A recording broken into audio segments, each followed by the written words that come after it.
Hey everyone, welcome back to another video, and today we're going to be talking about my Senate predictions. So, we're going to get right into it, no preamble. So, starting with our safe states for the Democratic Party, Oregon should be safe. The Republicans not really running a candidate who's polling too well. In fact, I don't think that there have been any races that have actually been polled. Oregon, yeah, it actually hasn't been polled from RCP. Which is what we're going to be looking at. But the state of New Mexico, we are going to be looking at the state of New Mexico. So, actually, I think Wikipedia might actually offer some polling on Oregon if I can find it. So, Oregon, Joe Ray Perkins is the Republican running there. But everyone rates this as a safe Democrat. There's one poll that came out that had Merkley ahead by 10, or by 10, 20 from Civics and the daily costs, but rate a safe Democrat across the board. I'm going to have to agree with that. State of New Mexico, I do think that there is some polling there. New Mexico, again, that's an open seat. However, we have to remember Ben Ray Lujan is running for the Democrats and Mark Ronchetti is running for the Republicans. Ronchetti is not a particularly strong candidate, in my opinion. He won a very, very close primary against Elisa Martinez and Gavin Clarkson that divided the party. In New Mexico, already being a blue state, I'm going to be honest, I don't think that Lujan really has a chance of losing this race. JHK forecast, let's see what they have to say. They give Lujan a 99% chance at winning here, and I do think he will run ahead of Joe Biden. Biden will win the state by a likely margin. Lujan will win it by a safe margin. Illinois should also be safe. There is a possible third-party spoiler for the Democrats. Willie Wilson, who's running as an independent but was formerly a Democrat. He could take up to 10% of the vote away from Durbin, but I don't think that will happen. It'll be something like 5 to 7%, which would still leave Illinois as a safe state. All these New England states, plus New Jersey, Delaware, and Virginia should be safe. Now, Virginia I could see being likely, but in 2018, Tim Kaine, who is essentially the same in popularity as Senator Mark Warner, who's the Virginia Democrat up for re-election, he won by 16 points. Kaine did. So that's why I do think that Warner will be able to win by a safe margin, by maybe a little less, maybe like 14 or 15 points. But that is my prediction for this. Now we're going to do our safe Republican seats. All normal ones. Nothing really changes here. Idaho, Wyoming, South Dakota, Nebraska, Oklahoma, Arkansas, Louisiana, Mississippi. Actually, not Mississippi. That's my bad. Tennessee. I'm misclicking today. Tennessee, not Kentucky. We'll talk about Kentucky in a second. And the state of West Virginia, which there is a lot of hype regarding the Democratic candidate Paul Gene Swearingen, but remember, Swearingen is a progressive, and progressive do not generally tend to win races in states like West Virginia. You know, some of these states, like, you can go for all the way from Arkansas, Tennessee, Kentucky, West Virginia, Missouri, Indiana. These states, they will vote for conservative Democrats, or like West Virginia, Joe Manchin, Kentucky, Andy Beshear, Tennessee, Phil Bredesen, Arkansas, Mark Pryor. They'll vote for conservative Democrats. Missouri, Claire McCaskill. They'll vote for conservative Democrats, but not really progressives. And that's part of the reason why I'm skeptical of the Democrats making West Virginia contested. Now, how they ran Richard Ojeda, who was the favorite to win the primary, he ended up getting upset by Swearingen. I believe that West Virginia could have been more competitive and that they could have had a real chance at winning the seat. But when you run a more progressive Democrat, that's not it doesn't really have a lot of appeal to that region. That's not exactly good news for you, for the Democrats. So, yeah, they kind of shot themselves in the foot with that nomination. But now we're going to talk about the actual contested seats. So there are a variety of likely Democrat seats, starting with Arizona. Then we go over to Colorado, then Minnesota, skip over to Michigan, and the state of New Hampshire. So that gets the Democrats up to 48 seats already. So quite a few likely seats. And the most likely out of these is New Hampshire. Now remember, the polls that came out of New Hampshire, if we can find them, actually not contested at all. So New Hampshire, Messner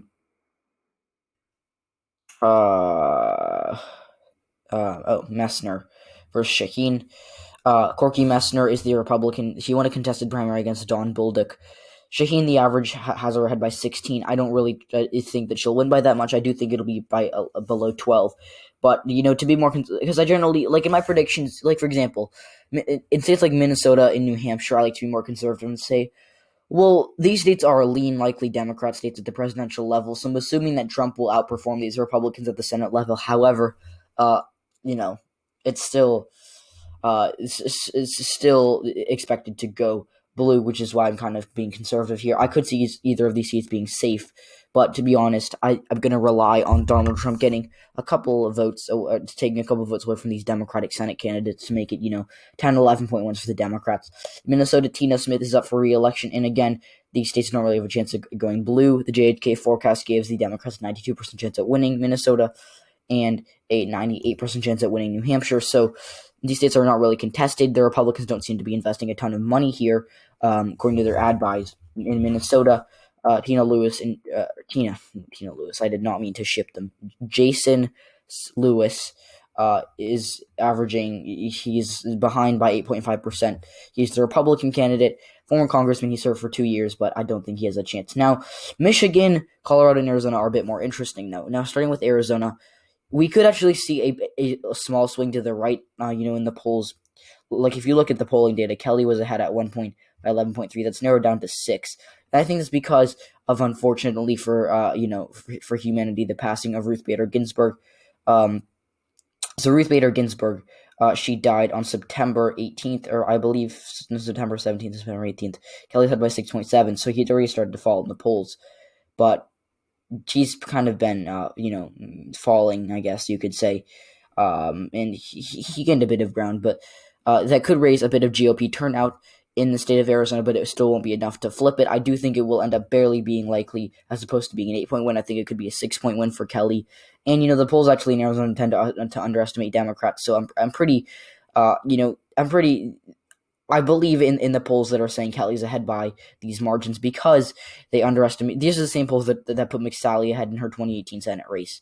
So I don't have any problems characterizing Arizona as a likely Democrat state at the Senate level. Now, Colorado, though, the polls there have not fluctuated at all. We've seen, I think it should come up. Will it? Hopefully it will. Colorado. So John Hickenlooper. Oh, it doesn't want to show the polls. Colorado. It's up at the very top. I keep saying Mark Kelly for some reason. He's the guy running in Arizona. John Hickenlooper is the Republican, the Democrat. Excuse me. I don't know why. I can't talk today. John Hickenlooper is the Democratic candidate. He's the former popular governor running against Cory Gardner, who's one of the most unpopular senators in the United States. It is expected that this race will be close because of Gardner being the incumbent, but, as of right now, I don't really think that either the Republicans do not seem to be investing a ton. I think they're giving up on Cory Gardner, as they should be. This is a blue state that could go safe for the Democrats the presidential level. The ratings seem to reflect my characterization. Likely, I agree with DDHQ and Sabato's crystal ball is a likely Democratic state. The most recent characterization being likely. There are some leans here. I think they're just underestimating Hickenlooper's ability to run up the score. But my aggregate suggests that this state could even be a safe Democratic pickup. So you have Colorado and Arizona going blue. We've confirmed that. Now Michigan. There are a lot of people who are on the John James bandwagon, and I understand that he is a very exciting candidate for the Republicans. He's one of the only he actually is the only black Republican running for Senate this year. Again, Tim Scott is another black Republican that's prominent in the Senate, but James is the only black Republican running this year. And, originally he was behind by, 8%, 5%, 6%, and in fact, at one point he was behind by 10, 11%. He's actually narrowed that up. He's done a good job of he's starting to buy more ads. He's narrowing it up, of course. He's behind by 4 points right now. So you could say that it will be in the lead column. However, I am counting on Gary Peters resurging by election day. He will expand his lead by, I'm guessing, 1 to 2% between now and the election. He's the incumbent senator, which I think is going to help him in a state that is expected to go to the Democratic Party at both levels, the presidency and the Senate. But as you can see, the JHK forecast has started to narrow it up. James at one point had a 14% chance at winning back in August. Now he's up to, the low 20s. So I think he's gaining a little bit of ground. And I think this state is starting to trend towards a lean margin. But as of right now, I'm going to keep it in the likely Democratic column. Now, there are a lot of likely Republican states. I'm going to fill them out right now. Not Georgia, the normal election, but we have so we're 47 to 48. First of all, Texas, John Cornyn should not be in trouble. I mean, he's running against MJ Heger, who's no Beto O'Rourke. She has not run as strong of a campaign as Beto O'Rourke. and John Cornyn is more popular than Ted Cruz was in 2018. In Alaska, Al Gross is running as an independent Democrat. So essentially, he's saying he's an independent, but he's endorsed by the Democrats. He will caucus with the Democrats and has Democratic policies, but he's running as an independent. So, that's essentially what it is. And we've had limited polling. It's kind of been weird. One poll has it as a tie, and then another will put Sullivan ahead by double digits. So don't really have to look at the polls, but I'm going to go with my gut feeling that Sullivan will win, but that Gross will actually overperform expectations. So yeah. Kansas, Barbara Bollier is the Democrat. There's been a good amount of polling on this race. I'm going to pull that up. No pun intended. But Barbara Bollier is a conservative Democrat. She's running as a conservative Democrat. Doesn't want to pull it up. Okay, so she was a former Republican. She switched in 2018. She did not like Donald Trump, and she was in favor of gay marriage. So that kind of drove her away from the GOP. But Roger Marshall, he had a very contested primary. He barely beat Chris Kobach, and there are a lot of more populist Republicans who are not going to vote for Marshall, which is why I do think that this race will be more contested than a normal Kansas Senate race would be. But Marshall has had a lead in the polls, although it's been very, very close. In most seem to rate in between lean and likely for the Republicans. Now, had this been Chris Kobach, who lost the 2018 governor's race, I do think that the Democrats would be favored to win here. But since it's Marshall, I do think it will be likely. In fact, it could even be lean because Marshall had to waste all his money trying to beat Kobach in that primary, whereas Bollier has been gearing up for this race for a while. She's gotten a lot of hype, and that's going to help her get out-of-state donations from big blue areas like California and New York, which don't have Senate races this year. So, yeah, Mississippi and Alabama, I think, could easily be safe. Mississippi, just Mike Espy is going to be able to generate just enough enthusiasm to make it likely among the black vote, higher black turnout for him. And then in Alabama, Doug Jones is the incumbent Democrat. I'm going to put it as likely because I never want to put a state where you have an incumbent who's expected to losing by a safe margin. That's just not the way I like to do things. So I'm going to give Jones the benefit of the doubt, say he'll make it just barely a likely margin. Georgia special, I don't really know what the Democrats were thinking. They're running two candidates there that they're kind of eradicating all their support, splitting it between Warnock and Lieberman, whereas the Republicans are starting to back Doug Collins over Kelly Loeffler. But it's been really interesting to see the JHK Senate forecast. When you look at Georgia special, it's really weird. Like, just look at this. Warnock is starting to catch up. Apparently, Warnock is one poll that Warnock had by 13. I don't know where that was from, but Warnock at one point was actually the favorite to win this race, which is really, really interesting. And Lieberman was actually ahead of Warnock, back in August. And this is just, wow. Like, I don't know. Warnock overtook Lieberman. This is a hard race to follow for me personally, but Loeffler's had the advantage. I think Collins is going to end up winning that race by, 10 points or something like that. So, yeah, it's kind of a weird race. Now, South Carolina, there's been a lot of hype about Jamie Harrison. And, I really think he can make this an lean call. The polling there has been horrible for Lindsey Graham, and I'm talking horrible. Like, the Republicans are starting to pour money into South Carolina. I don't know why they're doing this. I think Lindsey Graham is in a relatively good position. But the recent polls, tie, Graham by one, tie. He's losing support by the minute. Harrison is running a strong campaign. And I don't know what it is about South Carolina voters, but they always make the races closer than they should be. So, likely Republican. Kentucky, likely Republican as well, between Mitch McConnell and Amy McGrath. Remember, McGrath is running as a conservative Democrat, but she had a contested primary. McConnell may be unpopular, but there are going to be a lot of Republicans who are going to vote down ballot and say, okay, well, I'll check the Trump box, and I'm going to check the McConnell box too, because Trump has endorsed McConnell. So now we're going to go into our lean Democrat states. I'm going to try to wrap this up as quick as I can. North Carolina and Maine, I believe, will be lean Democrat. Now, North Carolina, there was something that came out. Cal Cunningham, the Democratic candidate, there were some inappropriate texts leaked of him from a long time ago, sending inappropriate text messages to someone who is not his wife. So that might end up hurting him. We haven't seen a major polling effect, although to be fair, it hasn't been exactly, it has not exactly been, out for it's only been out for I think 2 days. So Cunningham, that's not good news for him. But as of right now, I'm going to keep it as lean. And by the way, I'm going to be updating this every week starting on October.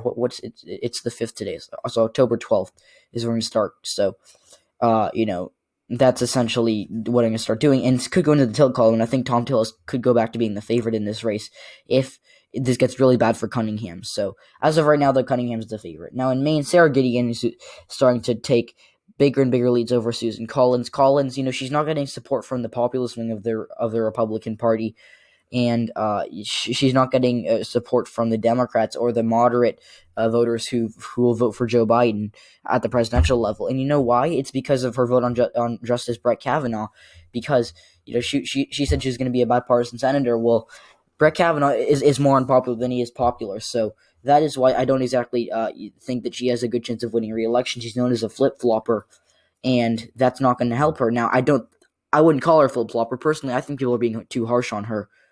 What? Oh, I thought it said Linz for a second. I was like, who's Linz? Well, that's where it was. Who's Linz?